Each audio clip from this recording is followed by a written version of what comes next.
राजनगर नामक गांव में रमेश बोलकर एक ट्रक ड्राइवर रहता है। उसकी खुद की ट्रक थी। वो उस ट्रक को किराए पर चलाते हुए अपनी जिंदगी चला रहा था।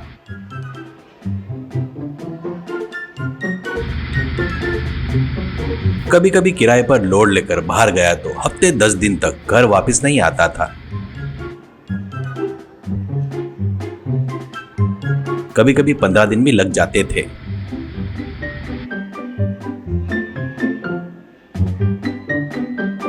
एक बार रमेश को दूर कहीं जाना पड़ता है। तब सर्दियाँ थी, तब बहुत ही ठंड पड़ रही थी। तब उसकी पत्नी उससे, ऐसे बाहर बहुत ठंड है, बर्फ भी पड़ रही है, देख रही हूँ तो आपको वापस आने में 15 दिन लग सकते हैं। खाने में तकलीफ होगी, ऐसा पूरा सामान लेकर जाओ, वहाँ कहीं पर रुककर पकाकर खा सकते हो, ऐसा कहती है। रमेश, मुझे तो आदत है ना, कहीं पर एक जगह पर दुकान देखकर 15 दिन के लिए पूरा सामान सभी खरीद लेता हूँ, उससे कहीं भी मुझे तकलीफ नहीं होगी। ऐसा कहकर ट्रक स्टार्ट करके आगे बढ़ता है।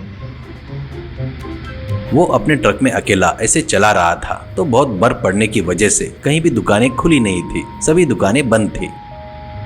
ऐसे ट्रक चलाते हुए जा रहा था। इतने में बहुत अंधेरा हो जाता है।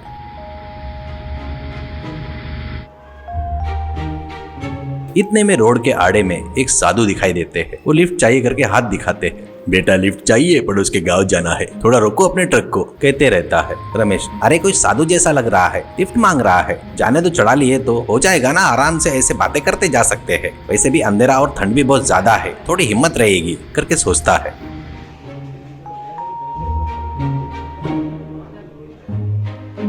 साधु ट्रक में चढ़कर बैठने के बाद रमेश ट्रक आगे बढ़ाता है।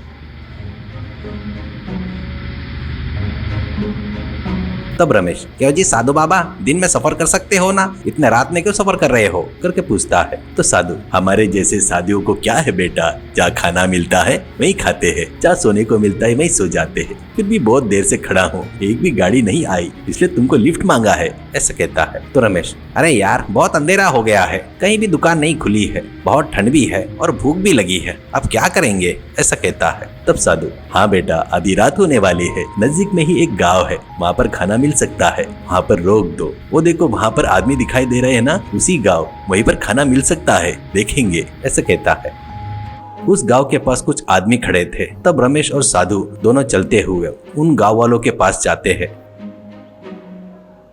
और रमेश, आधी रात और ठंड बहुत ज्यादा रहने से हमको कहीं भी खाना नहीं मिला, आपके गांव में हमको कहीं खाना मिल जाएगा क्या करके पूछता है। तो उस गांव का मुखिया, हमको यहाँ पर चोरों का डर रहने से हम यहाँ रात भर पहरेदारी करते रहते हैं, अभी खाना मिलना बहुत कठिन है, हमारे गांव में कहीं भी नहीं मिलता है करके कहता है। तो रमेश, तो फिर आप बहुत कम लोग हो ना, तो चोर आए तो वो कैसे रोकोगे? तो मुखिया, अरे वो दिख रहा है ना ढोलक, वो बजाए तो गांव के सभी लोग भागते हुए आएंगे, तब कितने भी चोर आए तो भी उनको भगा देंगे, ऐसा कहता है। वो सब देख रहे साधु, तुम्हारे जैसे गांव पर उपकार करने वाले कुछ भी किए तो कम है, आप सभी को देख रहा हूँ तो बहुत भूखे लग रहे हो, तुम सबको क्या चाहिए बताओ, मैं तुम सबके लिए प्रबंध करता हूँ, ऐसा कहता है। तब मुखिया, इतने सारे लोगों के लिए खाना बनाना बोले तो बहुत तकलीफ होगी ना आपको, ऐसा कहता है। साधु, तकलीफ में ही सुख रहता है, तुम सबको क्या क्या चाहिए बताओ, मैं हवे में प्रकट कर सकता हूँ, ऐसा कहता है। तब रमेश आगे आकर, अरे बाबा मुझे पहले दे दो, मुझे बहुत जोरों से भूख लगी है, ऐसा कहता है। साधु अपने झोले में से एक बड़ा चम्मच जैसा निकालकर हवे में घुमाता है, बड़ी चमक निकलती है उसमें से,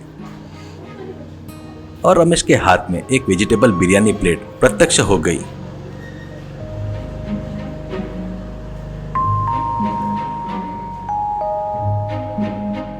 ये देखकर रमेश, अद्भुत है, महा चमत्कार कर दिया, मैंने ऐसे जादू के बारे में सुना था, अब पहली बार देख रहा हूँ, उतना ही नहीं बिरयानी बहुत जबरदस्त टेस्टी है।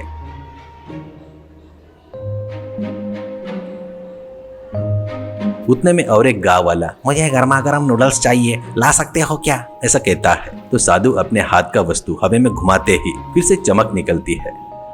उस गांव वाले के हाथ में गर्मा गर्म नूडल्स प्रत्यक्ष होते हैं।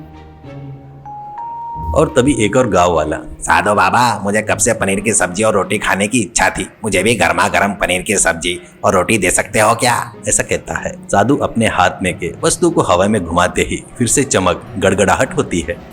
उस गांव वाले के हाथ में गर्मा गर्म पनीर की सब्जी रोटी प्रत्यक्ष हो जाती है। सभी लोग गर्मा गर्म अपने पसंद के पदार्थ खा रहे थे। उतने में वहां पर चोर आ जाते हैं।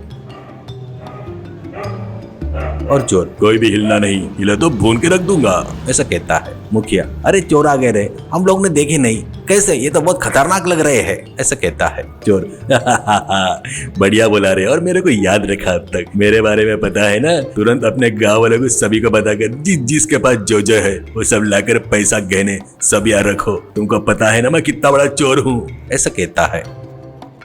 तो और एक चोर, पहले हाथने का प्लेट सभी नीचे रखो, हमको बहुत भूख लगी है। वहाँ पर जितने लोग थे कांपने लगते हैं। तब साधु, क्या तुम सब लोग चोर हो?